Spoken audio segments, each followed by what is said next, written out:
Hello, Vande Mataram साथियों। UP triple SC TET 2025 unit 3 चल रही थी हमारी मैथ की, जिस चैप्टर का नाम था वर्गमूल एवं घनमूल। तो हमने इसमें कुछ सवाल कर भी लिए थे और कुछ सवाल और भी करेंगे।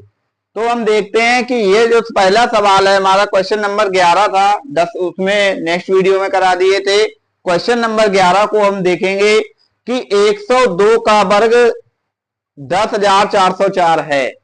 तो हम ये हमें दिया है सवाल में, क्या किया है, दिया है, मान लिया ये सवाल में हमें दिया है। तो हम क्या करेंगे, पॉइंट हटाएंगे। एक दो दो संख्या के बाद जीरो लगा है तो दो जीरो बढ़ा लेंगे। इसमें क्या करेंगे, पॉइंट हटा लेंगे। एक दो तीन चार, चार संख्याओं के बाद पॉइंट लगा है, चार जीरो बढ़ा लेंगे। पॉइंट हटाएंगे, एक दो तीन चार पांच छह, तो छह जीरो बढ़ा लेंगे। जितनी संख्याओं के बाद पॉइंट लगा होता है, जितनी संख्याओं से पहले पॉइंट लगा होता है, उतनी संख्याओं के हम नीचे जीरो बढ़ा लेते हैं और सबके बटे में एक होता है। अब क्या करेंगे, ये हमारा रूट जो होगा वो यहां तक हो जाएगा, क्योंकि संख्या को मैंने बटे में मान लिया, एक कर लिया। अब हमारा ये वर्ग जो भी है 10,404, ये किसका वर्ग है, 102 का वर्ग लिख लोगे यहां पे। और 100 किसका वर्ग है, 10 का वर्ग है, और रूट जाएगा। ठीक है, प्लस 10,404 हमारा 102 का वर्ग है, इस पे स्क्वायर चढ़ा देंगे। और ये जो हमारा दिया गया है 10,000, ये 100 का वर्ग है। चार जीरो दो जीरो वर्ग होंगे, हमेशा ध्यान रखना। 6 जीरो यानी कि 3 जीरो लगेंगे, एक में 1000 का वर्ग होगा। प्लस ऊपर वाला जो हमारा होगा, आगे वाले जीरो लिखे ही नहीं जाएंगे। और इसमें देखेंगे 10,400 हमारा किसका है, 404 102 का वर्ग है, बटे 1000। ये था, हमने पॉइंट हटाकर नीचे वाली संख्या का वर्ग निकाल लिया। अब हम क्या करेंगे, हमें पहले ही से पता है कि स्क्वायर से रूट हट जाता है, स्क्वायर से रूट हट जाता है, स्क्वायर से रूट हट जाता है। तो स्क्वायर से रूट हम हटा देंगे। अब हमारा जो आंसर होगा 102 बटे 10 बचा, प्लस 102 बटे 100, प्लस 102 बटे 1000।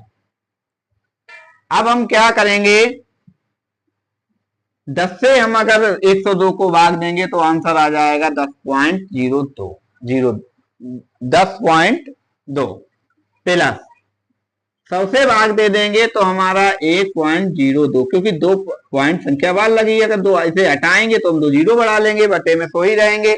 अब हम क्या करेंगे, प्लस 1000 को 102 से भाग देंगे तो 0.102 आए। अब इन संख्याओं को हम जोड़ लेंगे। अब जोड़ने का क्रम क्या होगा इनका, 0.102। पॉइंट के नीचे हमेशा पॉइंट ही लिखा रहना चाहिए जोड़ते समय। 1.02, 10.02, ये दो आ जाएंगे, दो आ जाएंगे, 2 1 3, पॉइंट 1 और 1। हमारा जो आंसर होगा वो 11.322 आ जाएगा।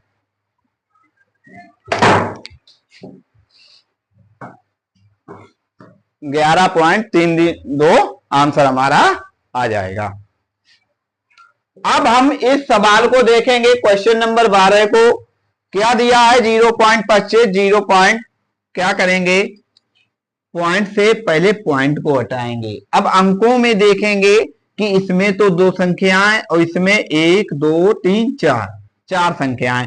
तो दो संख्याओं से दो संख्या कट जाएंगी, जो दो बचेंगी उनके दो जीरो हम ऊपर बढ़ा लेंगे। अब हम क्या करेंगे, यहां भी दो संख्याएं, यहां भी दो संख्याएं, दोनों का आपस में हटा देंगे। कोई जीरो ना ऊपर बढ़ेगा ना कोई जीरो नीचे बढ़ेगा, जब दोनों संख्याएं हमारी बराबर दी गई हैं। तो रूट 2500 बटे, ये हमारा 9 केवल लिखा जाएगा, जीरो अब जब पॉइंट हट जाएगा तो आगे वाले जीरो गिनती में नहीं लिए जाएंगे और ना जीरो की कोई वैल्यू होगी, गुणा 9 बटे 36 बराबर लगा लेंगे। अब हम क्या करेंगे, 2500 वर्ग होता है हमारे 50 का, 50 का वर्ग, ठीक है। 9 होता है 3 का वर्ग, वर्ग से रूट हट जाता है, मैंने पहले भी कहा था और फिर कह रहा हूं। ये 9 3 का वर्ग और 36 हमारा 6 का वर्ग।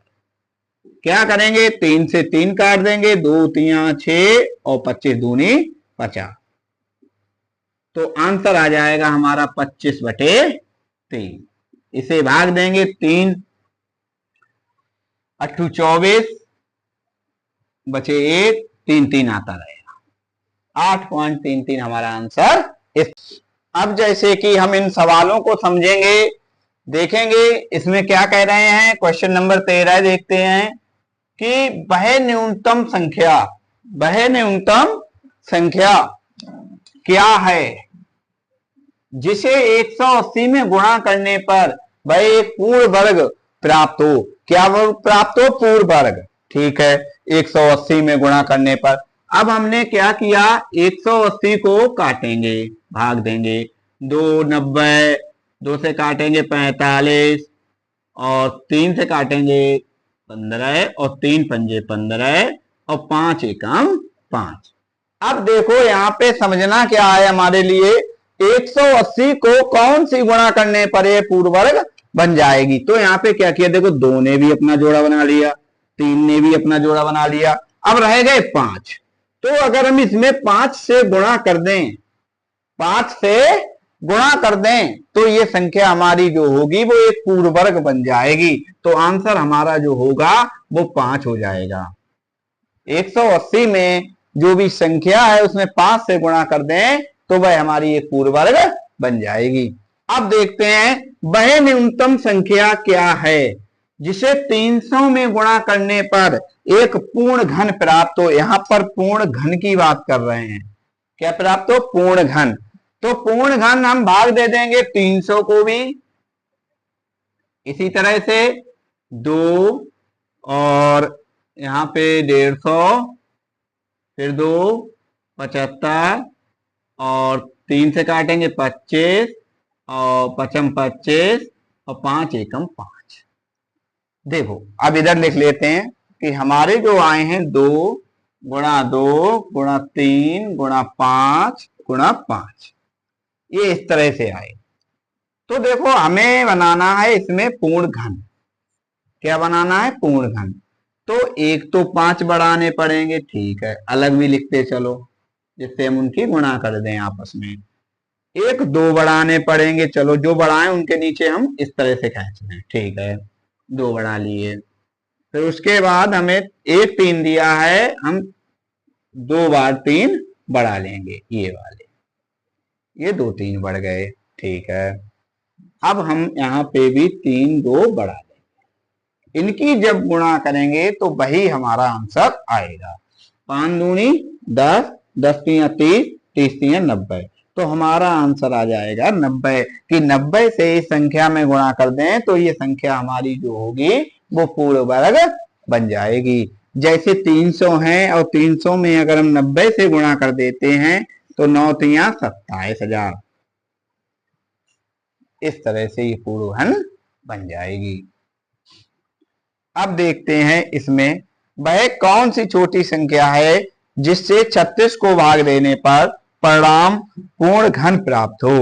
तो हम क्या करेंगे, अब हमें 3600 को भाग देना है। अब हमें इसी तरह 3600 को भाग देंगे, तो 3600 को इस तरह से लिख लो, 2 से भाग देना पड़ेगी पहले। जब हम 2 से भाग देंगे तो आ जाएंगे 2 18, 2 से भाग दे दें आ जाएंगे 900, 2 से भाग दे देंगे आ जाएंगे 450, फिर 2 से भाग दे देंगे 2 दूनी 4 और 2 दूनी 4 और 2 पंजे 10, फिर 3 से भाग दे देंगे, 2 से भाग लगेगी नहीं, जिनके पीछे 5 आ जाते हैं उनमें 2 से भाग नहीं लगती है। तो 3 सत्तो 21, 3 पंजे 15, 3 से भाग दे देंगे 3 दूनी 6, 3 पंजे 15, और 5 से कर देंगे 55 25 और 5 एकम 5। तो इस तरह से हम भाग दे देंगे। अब क्या करेंगे, इसमें हम ये कह रहा है कि वह कौन सी छोटी संख्या है जिससे 3600 को भाग देने पर वह परिणाम पूर्ण वर्ग बन जाए। अब देखो, इसने भी बना लिया, पूर्ण घन की बात कर रहे हैं। किसकी बात कर रहे हैं? पूर्ण घन की। तो घन का मतलब 3 संख्याएं हमारी सेम मिलनी चाहिए। फिर उसके बाद हमें भाग देनी पड़ेगी जो संख्या पूर्ण वर्ग नहीं बना रही हैं उनसे। वह कौन सी छोटी संख्या है जिसको 3600 से भाग देने पर परिणाम पूर्ण घन प्राप्त हो। 3600 को भाग देने पर परिणाम पूर्ण घन प्राप्त हो। तो इसमें जो हमारा, इसकी गुणा कर लेंगे, 2 गुणा 3 गुणा 3 गुणा 5 गुणा 5। अगर इसमें हम पूरी संख्या से ये भाग कर दें, 2 3 6, 6 3 18, 18 5 90 और 90 की गुणा करेंगे 5 से, 5 9 45, यानी वो 450 वह संख्या होगी जिससे हम भाग दे दें तो वह पूर्ण घन हमें प्राप्त होगी। तो इस तरह से हमने ये सवाल किए थे। अब हम वर्गमूल एवं घनमूल के ये सवाल देखेंगे। Question number 16। तो रूट 2x 2 की घात x। अब 256 को भी हम 2 की घात में बना लेंगे। किसमें बना लेंगे? 2 की घात को 56 में बना। तो 256 को काटो, पहले भाग दो, 2 एकम 2, 2 दूनी 4 और 2 अट्ठे 16। फिर 2 से काट 2 छंग 12, 2 चौक 8, 2 से काट 2 दूनी 4, 2 3 16, 2 अट्ठे 16, 2 चौक 8, 2 दूनी 4 और 2 एकम 2। तो हम पहले देखेंगे कि इसमें एक ये जोड़ा, एक 1 2 3 4 5 6 7 8, 2 की घात 8 आ गया। अब मैंने बताया कि कभी भी अगर बराबर में रूट लगा है तो उधर जाकर क्या हो जाता है, 2x बराबर 2 8 1/2 आ जाएगा। जब इधर से रूट हटेगा तो 1/2 इधर आ जाएगा गुणा में। 2 चौक 8, 2 की घात x और 2 की घात 4। तो x घातों की तुलना करने पर, घातों की जब तुलना हम करेंगे तो x की जो वैल्यू होगी वो आ जाएगी हमारी 4। घातों की तुलना करने पर हमारी x की वैल्यू कितनी आ जाएगी? 4। ठीक है। अब हम देखेंगे 0.4 बार। अब ये बार वाला आ गया, इसमें कह रहे हैं वर्गमूल बताइए। तो कोई बात नहीं, हमने पहले भी बताया कि अगर एक संख्या पर बार लगा है तो हम 1 9 बढ़ाएंगे, अगर 2 संख्या पर बार लगा है तो 2 9 बढ़ाएंगे।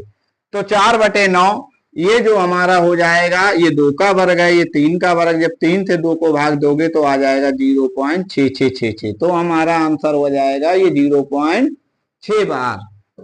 जब बार बार जो संख्या रिपीट होती है उस पर हम बार का चिन्ह लगा देते हैं तो ये हमारा वर्गमूल होगा। अब हम क्या करेंगे, ये सवाल दिया गया यदि 0.4 के 42 हो तो k का मान ज्ञात कीजिए। तो पहले क्या करेंगे, 0.42 गुणा 100 के बराबर 42। ठीक है, पॉइंट हटाएंगे, 2 संख्या पहले पॉइंट लगा है तो 2 0 बढ़ाएंगे। 42/100 गुणा 100 के बराबर 42। अब हम क्या करेंगे, 42 को 42 से काट देंगे क्योंकि ये हमारे गुणा में है। ठीक है, 100 के और ये 100 हमारे पहुंच जाएंगे यहाँ 100। तो k की 100 की घात हमेशा, जिस पर कोई घात नहीं लगी होती है तो उस पर हमेशा एक घात लगी होती है। तो घातों की जब तुलना करेंगे तो k का मान 1 आएगा। तो इस तरह ही हमारा वर्गमूल एवं घनमूल यूनिट 3 आज समाप्त हुआ। और इस तरह के प्रश्न को आ सकते हैं और हम आगे भी और प्रश्नों को प्रैक्टिस पेपर में देखेंगे।